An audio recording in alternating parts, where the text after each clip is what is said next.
벌써 가을이 된 것 같으죠? 9월 달이고 이제 며칠 있으면 추석이 되고 참 세월이 빠른 것 같아요. 지나간 이제 금년 8월까지 8달 동안을 돌아보면은 참 하나님께서 많은 사건도 있었지만은 우리 한국을 지켜주셨고 또 우리 이 한국 교회를 지켜주셨고 또 무엇보다도 우리 가정을 보호하시고 축복하신 것을 믿습니다. 누가 뭐래도 하나님께서 함께 하신 한 해였음을 볼 수가 있습니다. 그래서 이제 남은 이제 금년 4월인데 4월 넉 달인데 이 4개월만은 바로 우리가 할 일이 무엇인가 하고 혼자 생각을 해봤어요. 이때 바로 아브라함 생각이 나더라고요. 제가 어저께 어떤 교회 목사님이 손자가 하도 열이 나서 병원에 갔더니 코로나라고 그러더래요. 그 기회를 내리고 밥을 먹고 또 어린이를 봐주고 그랬는데 행여 나도 안 걸렸는가 하고 목사님이 검사를 하니까 목사님도 양성이 나와서 코로나가 걸렸고 또 함께 있던 사모님도 코로나가 걸렸대요. 그렇다고 오늘 우리가 둘이가 격리돼 있는데 주일날인데 어이합니까? 목사님 오셔서 오늘 주일 예배 좀 인도해달라고 그래서 어제 갔다 오면서 그런 생각을 해봤어요. 이게 별것도 아닌데도 하나님께서 어쨌든 지켜주신 것은 감사한데 주일 예배까지 부부가 나오지 못하게 해서 제가 나가서 내가 오늘 이 교회에 슬피야 다이아라구나 그런 생각을 하고서 예배를 마치고 왔습니다. 오늘 여기 본문의 말씀은 아브라함에게 하신 말씀인데 이 말씀은 바로 하나님의 명령이고 또 우리에게 주신 교훈이고 또 이것은 계시라고 믿습니다.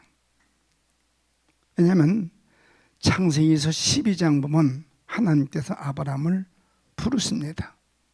그리고 너 본토와 친척과 아비집을 떠나라고 말씀하십니다. 저는 성지순례를 몇 번 갔다 왔는데 아브라함이 살던 갈대우르를 가지 못했어요. 근데 갔다 온 분이 말하기를 아브라함이 살던 그 갈대우르 집을 가보니까 방이 28개더래요. 28개 엄청난 부자지요. 그러니까 방이 28개인데 굉장히 큰 집이더라. 이거는 바로 구경할 수 없는 집인데 왜 못 가봤느냐고. 그래서 미쳐가겠는데 못 가봤다고 그랬어요. 그러니까 아브라함은 바로 대를 이어서 잘 살던 집이다. 부자였다 하는 사실만은 분명합니다. 그런데 그곳에서 그 아버지 때부터인지 할아버지 때부터인지 모르지만은 그 아브라함 가정은 우상을 만들던 가정이고 우상을 팔던 가정이고 또 우상을 섬기던 가정이었던 것만은 분명합니다. 성경을 볼 때 그래요. 보진 않았지만 분이 성경을 보면서 우상을 섬기던 곳이었구나. 그래서 갈대우르라 하면은 우상 섬기는 바로 지역이었구나 하는 사실을 알 수가 있습니다. 하나님께서 아브라함을 부르시고 그 믿음을 보시고 그를 의로 여기셨다고 했습니다. 그 이유가 바로 뭐냐면 순종했기 때문이었어요. 그가 그 70년 이상 살면서 고향 땅에서 한 일은 우상 만들고 우상 팔고 우상 섬기는 일만 했던 사람이 아브라함이었습니다. 그런 아브라함을 하나님께서 오늘 본문 말씀을 보니까 내가 너를 이 가나안 땅을 너한테 주어서 이 가나안 땅의 업을 삼게 하려고, 즉 가나안 땅의 주인공 되게 하려고 너를 갈대우르에서 불러낸 것이 아니라 이끌어냈다고 하셨습니다. 쉽게 가라 해서 갈 사람이 아니었어요. 그러니까 이끌어내서 나오는 사람이 아브라함입니다. 이것이 오늘 성경에 주신 교훈입니다. 오늘 우리는 이 성경을 보면서 나는 하나님으로부터 바로 부름받은 자요, 하나님으로부터 선택받은 자지만 하나님께 이끌어내셔서 내가 오늘 여기까지 왔구나 하는 사실을 깨닫게 되는 것입니다. 오늘 제가 이 말씀 보면서 한 가지 우리에게 주신 교훈이 무엇이냐 볼 때, 여기 아브라함이가 하나님 앞에 순종을 했는데 한 가지 순종을 못했더라고요. 그 증거가 바로 뭐냐면 3년 된 암소 3년 된 암소 하니까 아마 3살 먹은 소니까 제일 맛이 있을 때가 그때 같았지요. 3년 된 소니까 새끼도 맛이 없고 늙은 것도 맛이 없는데 3년 된 소는 맛이 있는 소 같아요. 3년 된 암소, 또 3년 된 바로 염소, 또 3년 된 수양, 그리고 산비둘기, 그리고 집비둘기 새끼를 취하라. 이것이 하나님의 명령이거든요. 하나님께서는 그 명령을 하셨을 때에 쉽게 순종하지 않으니까 이끌어내셨다고 말씀을 하셨습니다. 그리고 아브라함이가 이제는 이끌어내서 왔을 때에 그는 그 모든 것을 다 취해서 중간을 쪼개고, 쪼갠 것을 마주대해 놓고 그 새끼는 쪼개지 아니했더라. 이거는 본문의 말씀이거든요. 그런데 11절 보니까 쪼개지 아니했는데 그 밤에 꿈을 꾸고 보니까 바로 그 쪼개지 아니한 그 시체 위에, 그 쪼개놓은 그 짐승 시체 위에 바로 소리가 나다 오는데 아브라함이 그걸 쫓았더라고 말씀했습니다. 이것이 오늘 본문의 말씀이거든요. 이것이 교훈인데 무슨 말씀이냐? 해가 질 때 바로 아브라함이 깊이 잠이 들었어요. 그런데 바로 캄캄함이 임하더니 수아심이 두렵고 떨리는 무서움이 그에게 엄습해 왔어요. 하나님 명령에 순종해서 암소, 암양, 수양, 산비둘기, 집비둘기 새끼를 갖다 놓고 짜게 놓고 잠에 들었는데 캄캄함이 임했을 때에 바로 아주 두려움이 왔더라, 이 말씀을 하십니다. 근데 보니까 우리 하나님께서 오시는데 쪼개놓은 그 암소나 쪼개놓은 그 암염소나 또 그 수양이나 또 산비둘기나 또 집비둘기 있는데 새끼가 있는데 다 그걸 지나가시는데 그 새끼 쪼개놓지 않은 새끼에는 지나가지 않으시더라. 하나님께서는 이 새끼새도 새끼 비둘기도 쪼개 나와야 지나가지, 쪼개지 않으면 지나가지 않으시는 하나님이시라고나 하는 사실을 발견할 수가 있었습니다. 요한계시록 2장 1절 보면 우리 주님은 바로 촛대 사이로 지나가셨습니다. 하나님은 쪼개놓은 사이로 지나가시고요, 우리 주님은 촛대 사이로 지나시더라.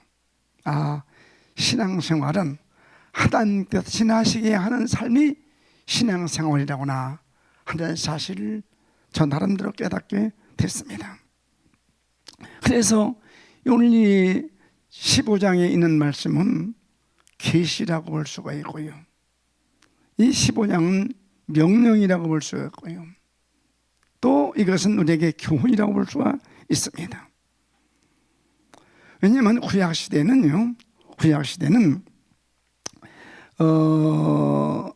아담부터 시작해서 짐승을 잡아서 짐승을 잡아서 그 짐승을 바로 쪼개가지고 내장을 다 내놓고 짐승을 가지고 제사를 드려서 우리 지은 죄가 용서함 받게 했던 것이 구약시대의 역사입니다. 구약시대는 짐승을 죽여서 짐승이 내 대신 내 대신 죽어서 그놈이 바로 내 죄를 용서받게 사함받게 했던 것이 구약시대의 역사인 걸 볼 수가 있습니다. 그러니까 아담부터 시작해서 언제까지? 노아 때까지. 아담부터 시작해서 예수님 오실 때까지, 주님이 오실 때까지 짐승으로 대신 제사를 드려서 우리 죄를 용서하신 것이 하나님이셨습니다. 그런데 이 죄로 인해서 죽을 수밖에 없는 우리, 바로 용서받을 수 없는 그 죄, 우리 주님께서 대신 십자가에서 죽으시고 대신 피 흘려 내 모든 죄를 용서하시고 씻어주신 것, 이것이 주님 때부터인 것을 볼 수가 있습니다.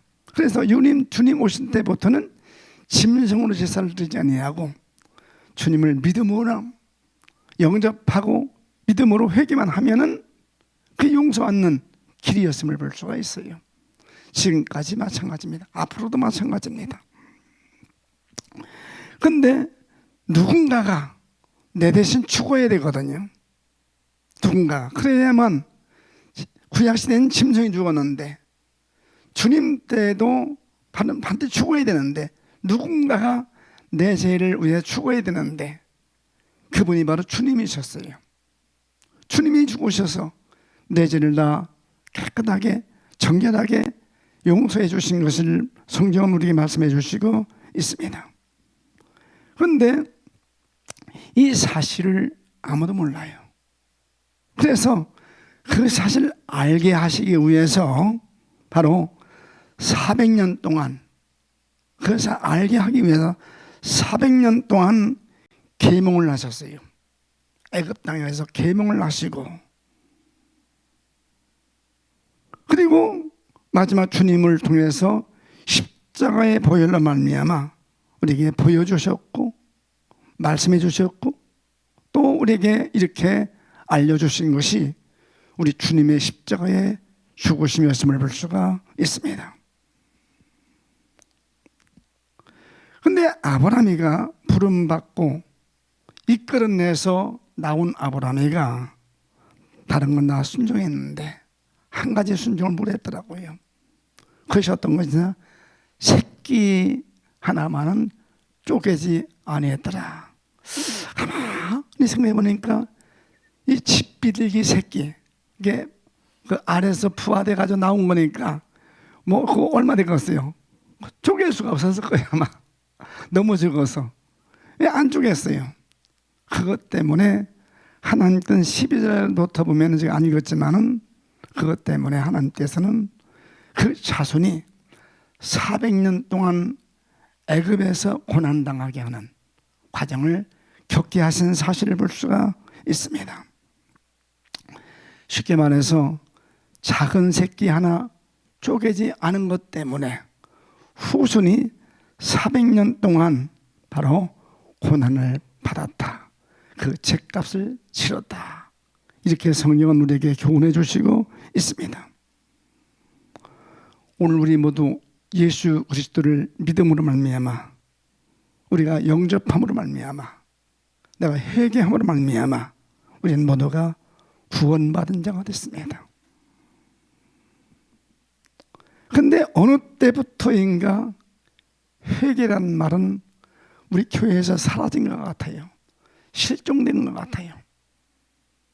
눈에 보이는 것, 바로 현실에 집중하도록 하지, 적은 새까지라도, 그 새끼라도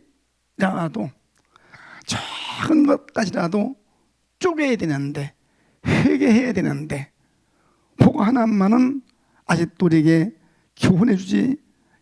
해주지만은 바로 알려주지 못하고 있음을 볼 수가 있어요. 그렇기 때문에 반드시 우리가 용서받은 자함으로 하나님 나라의 영광 세계를 누릴 수 있는 그 조건은 하나입니다. 작은 새까지 쪼개는 것. 쪼갰단 말은 무슨 말이냐? 희생했단 말이거든요. 즉 죽었단 말이거든요. 쉽게 말해서 회개했단 말입니다. 성경은 말합니다. 죄의 삭은 사망이다. 죄의 삭은 사망이다. 이 사망이라는 말은 무슨 말이냐? 지옥 간다는 말이거든요. 영원한 죽음을 말하는 것입니다. 모두가 육체 죽으면 다 죽지만은 영과 육의 죽음은 달라요. 그래서 이 세상 법정에는 큰 죄가 있고 작은 죄가 있어요. 그렇죠? 살인죄는 살인죄대로 형벌 받아야 되고요. 각인방에서 빵 하나 훔쳐먹은 것 때문에 처벌받은 한 변호사가 있잖아요. 요새 방송에 나오잖아요. 빵 하나 훔쳐먹은 것 때문에는 죄가 아니다. 판사가 내렸어요. 여러분들, 우리는 세상 법정은 큰 죄, 작은 죄 차이가 있어요. 근데 성경에서 보니까 사람은 하나님 앞에 사람은 큰 죄와 작은 죄가 없어요.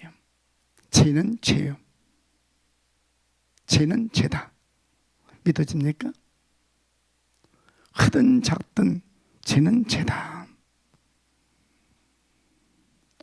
그렇기 때문에 우리는 크든 작든 죄는 죄니 이거 회개하는 것이 바로 성도의 삶이고 구원받은 자의 삶이라는 사실을 우리 한번 깨닫고 이제 이후부터는 남은 4개월 금년 마무리할 때까지 내 안에 작은 새 쪼개는 우리의 삶이 됐으면 좋겠다 하는 마음이 듭니다.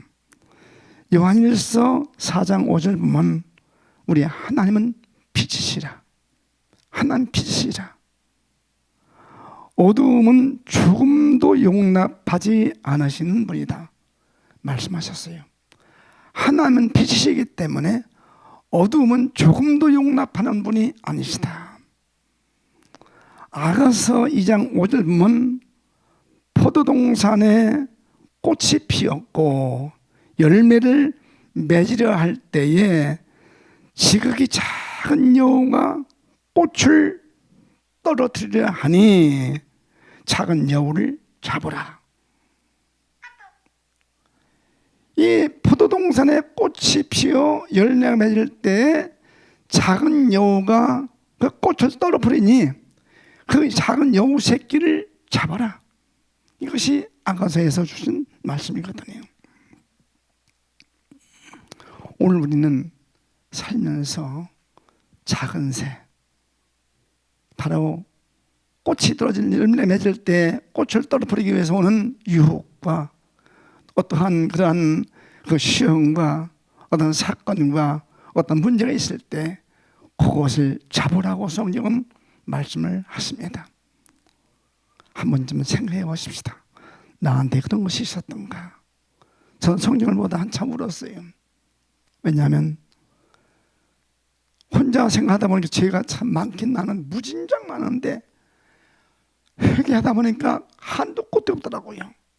제가 혼자 이 80여 년을 살면서 지은 일을 생각해 보니까 눈을 흘려놓는 것 마냥 자꾸 더 커지더라고요. 엄청나게 많아. 근데 그 중에 가장 큰 죄가 하나 있더라고요. 내가 우리 아버지한테 잘못한 것 같아. 예수 믿는다고 미워했던 것 때문에 잘못한 것 하나는 용서받을 수 없는 죄더라고요. 그래서 한바탕 제가 성경 보다가 울었습니다. 우리가 살면서 생각나는 죄, 적든 크든 죄는 죄니 바로 우리 하나님 앞에서 이것마저 청산하고 회개하는 삶이 우리 속에 있어야 될 줄로 분명히 믿습니다. 이 삶을 통해서 우리 모두가 신앙의 승리자 되시기를 주의 이름으로 축원합니다. 여러분, 누가 나를 깨끗하다 하겠습니까?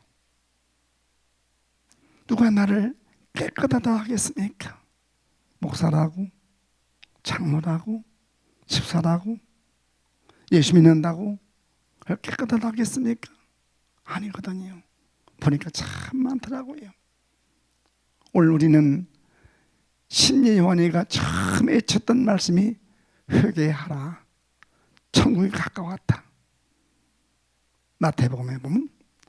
그런데 바로 다음 이어서 예수님께서도 바로 침례받으시고 40일 금식기도 하시고, 그리고 제일 먼저 하신 말씀이 회개하라, 작은 새까지 쪼개라. 이거 주님의 명령이거든요. 남은 4개월 동안 이 명령에 순종함으로 말미암아 우리 모두는 신앙의 승리를 이루시는 성도들 되기를 주의 이름으로 축원합니다. 살면서 미운 사람이 없었던가요? 나는 얼마 전에 저한테 누가 그래요. 목사님, 나 지금 너무 늦었어요. 왜? 한 분이 왔는데요, 아주 미운 사람이 와서 있기 때문에 그 사람 보기 전에 그냥 갔대요. 한 분이. 우리 세종중문교회 교인 중에 한 분이 그런 분이 있었다고 나한테 얘기를 하더라고. 누군지는 몰라. 그런데 와보니까 아주 보기 싫은 사람이 와서 앉았는 거예요. 그러니까 나가서 가는 거예요. 쫓아가다가 못 데려오고 그냥 왔다고 하면서 나한테 한 분이 말하더라고요. 우리가 살다 보면 미운 사람이 있어요. 저거 망했으면 좋겠다, 죽었으면 좋겠다는 생각을 할 때 있어요. 그렇죠? 저도 어떤 데는 아이고 우리 정치인진 누구는 아주 빨리 죽었으면 좋겠다, 하나님 치웠으면 좋겠다 한 마음도 가져볼 때 있었어요. 근데 그것마저도 하나님께서는 용서할 수가 없어서 나로 하여금 두렵게 하시고 떨리게 하시더라고요. 그것마저도 쪼개야 되는데 아무리 미워도 아무리 내가 싫어도 그를 위해 기도하고 그를 사랑해야 될 텐데 그것이 안 되더라고요. 그래서 이것이 바로 새끼라구나, 쪼개야 될 새끼라구나 하고 생각하면서 혼자 성경 보다가 며칠 전에 이때 많이 울었어요. 하나님, 잘못했습니다. 그 마음먹은 건 잘못이고 그 생각도 잘못이고 날 미워한다고 때린다고 내가 아버지한테 효도하지 못한 것이 너무나 후회가 돼가지고 고칠 수 없는 것이기 때문에 방법이 없더라고요. 한 가지 딱 방법이 있는데 우는 것밖에 없더라고요. 그러다 보니까 하나님께서 분명히 바로 내 마음속에 그 모든 것들을 하나하나 지워주시는 것을, 마음에 평안이 오는 것을 느낄 수가 있었습니다. 하나님께서는 어떤 분이냐? 나를 부르신 하나님은 미쁘신 하나님이시다. 나를 부르신 하나님, 미쁘신 하나님이시다. 미쁘시다는 말은 진실하다, 믿을만하다, 바로 하나님만이 용서하는 분이다, 그런 뜻이거든요. 그 하나님께서 그것마저도 작은 새끼라도 쪼개지 못한 것까지라도 쪼개게 하시는 것이 하나님이시구나. 십자가에서 죽으시고 부활하시고 다시 오셔서 나를 데려가실 터인데, 그 이유는 아브라함같이 하나님 나라 영광을 누리는 자가 되게 하시려고 오시는데, 그때 다시 재림하시는 날 나를 부르실 때에 영혼 몸이 흠없이 보존되어 주 앞에 서기 위해서는 오늘 우리 모두가 바로 3년 된 암소나 3년 된 암염소나 또 3년 된 바로 수양이나 산비둘기까지는 쪼개 있는데, 집비둘기 그거 그냥 집인들 보던 거, 내가 키우던 거 그 새끼만은 못 주겠더라. 그것까지 쪼갤 수 있는 우리 믿음의 눈이 열려지기를, 이것마저 쪼갤 수 있는 신앙의 삶 되기를 원하는 마음이 간절해서 오늘 이 말씀을 드립니다. 우리 어제까지 지나갔으니까 오늘부터, 아니 오늘 하루만이라도 작은 새 새끼, 작은 새 새끼까지 쪼개시는 한 날 되셔서 미쁘신 하나님이 나를 영혼 몸이 흠없이 보존된 사람으로 들어가실 때까지 우리 신앙의 승리를 이루시는 복된 성도들 되시기를 주님의 이름으로 축원합니다. 우리 이 한마디를 놓고 오늘 함께 기도하시다가 돌아가시고 또 하루 살면서 이 말씀 기억하시면서 하루를 승리하신 우리 모든 성도 되시기를 주 이름으로 축원합니다. 우리 주여 부르면서 기도하십니다. 주여!